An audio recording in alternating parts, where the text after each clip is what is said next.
Hello students, I am again with a new topic which is from electrostatic, and my topic was how to deduce Coulomb's law from Gauss law.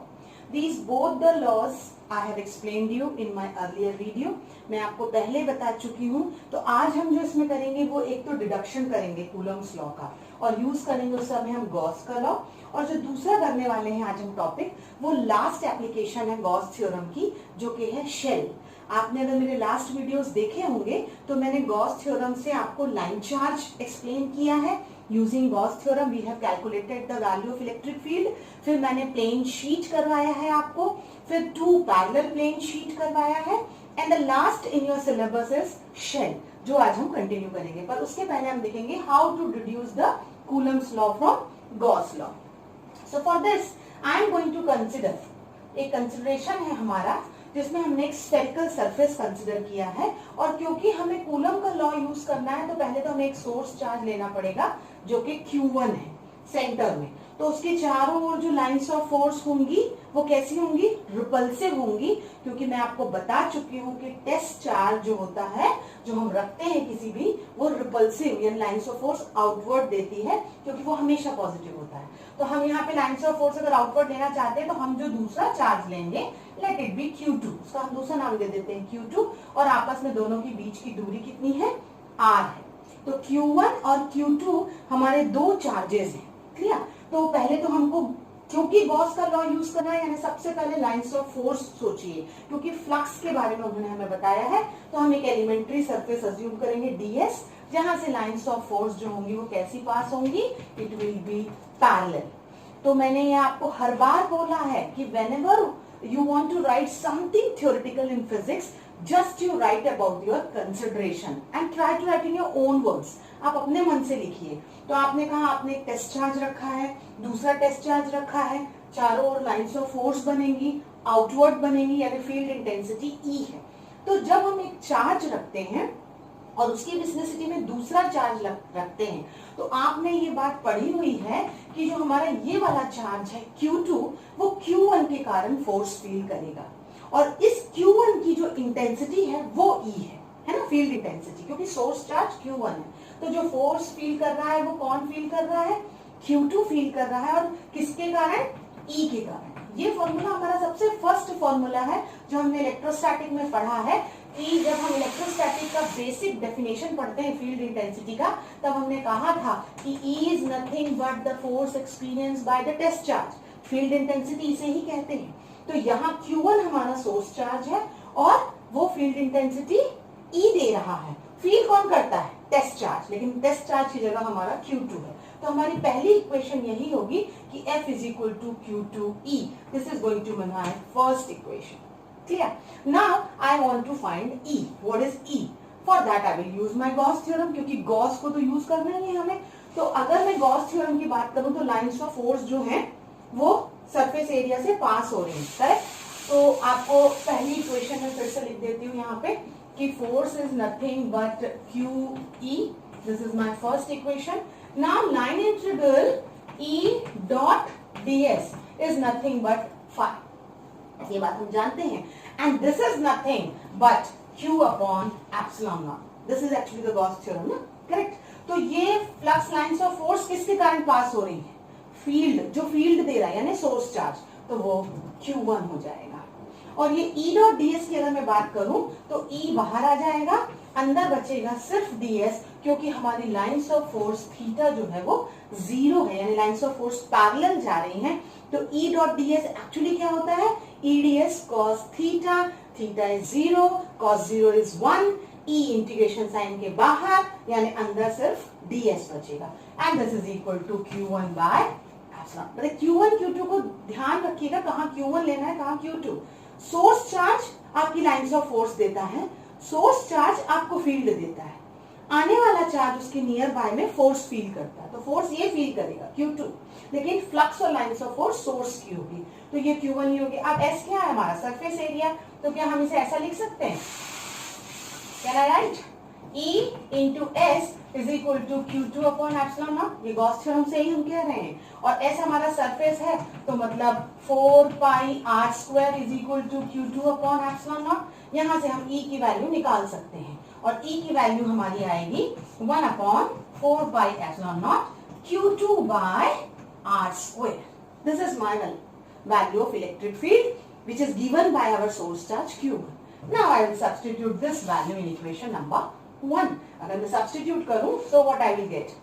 Sorry, here it is Q1 ना, Q1 by epsilon naught। हमारा Q1 by epsilon naught था क्योंकि हमारी source charge Q1 थी जो lines of force दे रही थी ना। सो ये आया आपका Q1 by r स्क्वायर जिसको हम वहां पुटअप करेंगे। तो जब हम पुटअप कर देंगे वैल्यू तो हमें F मिलने वाला है Q2 as it is है 1 upon 4 pi epsilon naught Q1 by r square। That means 1 upon 4 pi epsilon naught Q1 Q2 by r square, and this is nothing but Coulomb's law। So I have proved using Gauss theorem what will be the Coulomb's law। Next topic जो हमारा है वो application है Gauss theorem की। Okay, और Gauss theorem की application में हमने ऑलरेडी 3 एप्लीकेशन देख लिए हैं। वो 3 एप्लीकेशन क्या क्या है? For the line charge, then for your plane sheet and for the parallel plane sheet. Today I am going to deal with the Gauss theorem. You can calculate what? You can calculate the electric field for the spherical shell। आप spherical shell के लिए field intensity निकाल सकते हैं। Okay, so let us consider first our spherical shell। तो spherical shell जो है उसमें हम 3 केसेस करेंगे। ये हमारा शेल है जिसका रेडियस हमने r लिया है और जिस पर चार्जेस जो हैं वो q रहते हैं।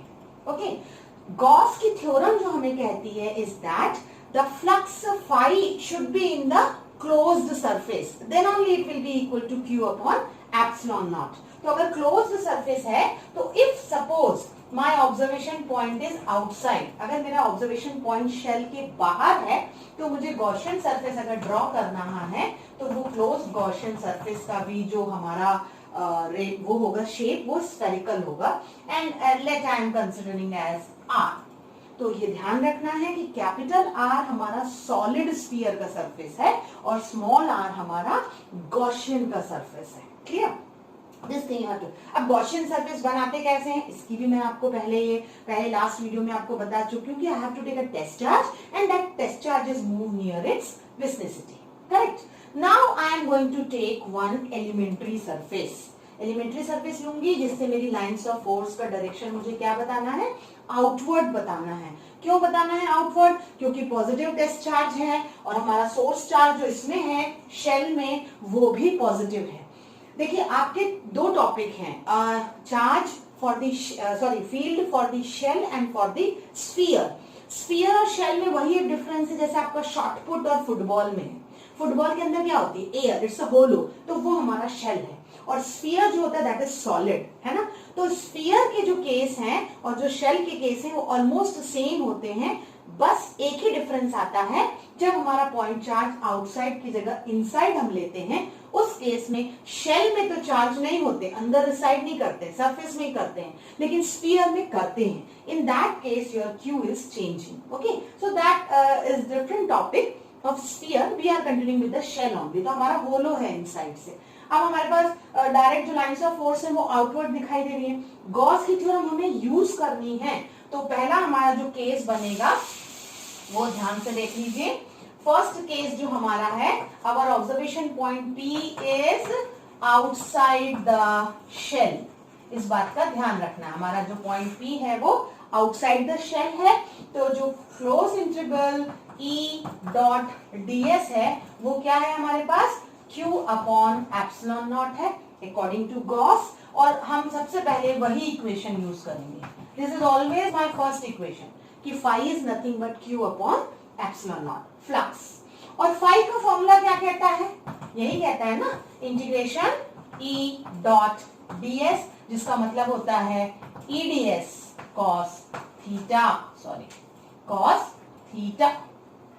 मैंने आपको डायग्राम में बताया है कि लाइंस ऑफ फोर्स कैसी जा रही हैं? आउटवर्ड जा रही हैं, बाहर की तरफ जा रही है, थीटा इज 0। अगर सेम है पैरेलल डायरेक्शन में तो E बाहर, ds अंदर रहेगा, दैट इज s। तो हमारी जो सेकेंड इक्वेशन बनेगी वो क्या बनेगी कि phi is nothing but es। This is my second equation. First is q upon epsilon naught, second is es, E निकालना है, S हमारा सरफेस एरिया होगा और सरफेस एरिया में रेडियस वो होगा जहां पर हम फ्लक्स निकाल रहे हैं, यानी Gaussian surface. So keep this thing in mind. इन दोनों को मैं इक्वेट करूंगी, फर्स्ट एंड सेकेंड को, और जब मैं इक्वेट करूंगी तो I will have ES is equal to Q upon epsilon naught, E into 4 pi r square is equal to Q upon epsilon naught. That means field intensity का formula आया 1/4 pi epsilon naught Q by r square for the spherical shell. Students, again and again I am saying you, small r और capital R में difference ध्यान रखिएगा। Capital R solid sphere का solid shell का है जिसमें आपने चार्ज डिस्ट्रीब्यूशन कंसिडर किया है, और जो डॉटेड लाइन हमने ड्रॉ की थी वो स्मॉल r की थी, तो वो ये स्मॉल r है, गॉसियन सरफेस का रेडियस। क्लियर? अब जो हम सेकंड केस लेंगे उसमें आप मान के चलिए the second case is your observation point P lies on the shell. On the shell का डायग्राम कुछ ऐसा होगा ना, सपोज ये मेरा शेल है, इसका रेडियस r है, पॉइंट यहीं लाई कर रहा है, तो डॉटेड लाइन भी इसके ऊपर ही ड्रॉ हो जाएगी, isn't it? तो जो स्मॉल r है वही आपका कैपिटल R हो गया। Very simple. तो अभी मैंने निकाला है कि E is nothing but 1/4 pi epsilon naught Q by small r square, यानी small r is nothing but capital R, तो इस केस में E हो जाएगा 1/4 pi epsilon naught Q upon r square। देखिए यही डिफरेंस मैं बताना चाह रही हूँ कि अगर आप स्मॉल r लेते हैं तो आपका ऑब्जर्वेशन पॉइंट जो है वो आउटसाइड द शेल है, और अगर आप कैपिटल R लेते हैं तो point is on the shell है। ठीक है, ये सेकंड केस हो गया। और थर्ड केस जो हमारा है वो आप कहेंगे थर्ड केस पे कि your point P lies inside the shell, अंदर है। इनसाइड का क्या मतलब हुआ, ये हमारा अगेन रेडियस जो r का है, और अगर पॉइंट अंदर है तो गॉसियन सरफेस भी अंदर ही बनेगा जिसका रेडियस स्मॉल r। बस इतना ही डिफरेंस है। बट अगेन जो हमने फाई कहा ना Q अपॉन एप्सिलॉन नॉट, जो हमारी फर्स्ट इक्वेशन है गॉस थ्योरम से, तो क्योंकि ये पॉइंट इनसाइड द शेल है, अंदर चार्जेस रिसाइड नहीं करते हैं, in that case Q is 0। और अगर Q 0 है तो ऑटोमेटिकली फाई क्या हो गया, 0 हो गया। तो इस केस में हमारी इक्वेशन 1 जो होती है वो यही है, क्योंकि why because charges does not resides inside the shell। तो ये इक्वेशन हमारी क्या हो गई, 1 हो गई। दूसरी तो हमने अभी निकाली थी ना, phi is equal to ES वाली, यहाँ पे S हमने 4 pi r स्क्वायर रखा था। ठीक है, कोई बात नहीं, ये हमारी इक्वेशन 2 है। अगर हम दोनों को इक्वेट कर दें तो हमारी E क्या आएगी, 0 आएगी, यानी field intensity inside the shell क्या होती है, 0 होती है। तो आपने 3 केसेस किए हैं, तीनों केसेस में क्या क्या है, inside, outside and on the shell. When you are plotting a graph, जब आप प्लॉट करते हैं ग्राफ को r के रिस्पेक्ट में, तो आपके एक पॉइंट पर, ओके, एक पॉइंट पर जब फील्ड इंटेंसिटी 0 हो जाती है, उसके बाद आपका कर्व अकॉर्डिंग टू r क्या करता है, इनवर्सली प्रोपोर्शनल चलता है। It is something like this. Okay, your intensity is varying with respect to distance, यानी distance आप ज्यादा करते जाते हैं तो फील्ड इंटेंसिटी आपकी कम होती चली जाती है। Any doubt? Okay. So I hope कि आपको ये वीडियो अच्छा लगा होगा और आपका गॉस थ्योरम पूरा कंप्लीट हो गया है with proof. Then we have done using Gauss theorem, Coulomb's law we have proved, then all the 3 applications. So electrostatic के part में Gauss theorem is done. With the next video I am going to come with the next topic, that is electrostatic potential. Thank you students.